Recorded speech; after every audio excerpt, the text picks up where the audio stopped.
Adding insult to injury is Donald Trump's continued assault against justice. Now he's threatening Israel's judicial system by calling for dropping the corruption trial against Israel's Prime Minister, Bibi Netanyahu.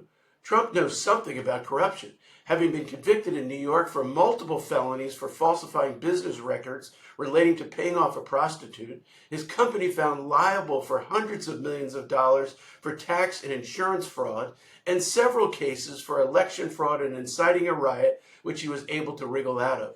Netanyahu has been fighting corruption charges for years. He was indicted 6 years ago, and his trial for corruption began 5 years ago, continuing through today. Whatever happened to speedy trials? Sadly, Trump and Netanyahu are two peas in a pod. They use the same tactics to discredit critics and do everything possible to avoid justice.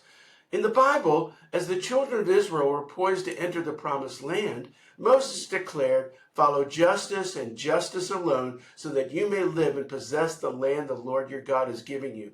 According to the prophets, Israel went into exile for, in part, consistent injustice. God's promises to individuals and nations are contingent upon obedience to his words. When especially leaders of nations ignore God's ways, judgment can fall upon the nations. The prophets typically challenge corruption in leaders. According to modern Israeli law, someone indicted for a felony cannot serve in a ministerial position. The exception is for prime minister. That's how Netanyahu remained prime minister while under indictment. For the prime minister to be removed, he must be convicted of a felony.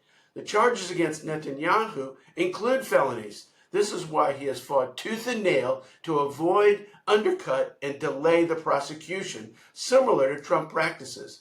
At one point, Netanyahu was offered to plead to a misdemeanor if he would step down, but he refused.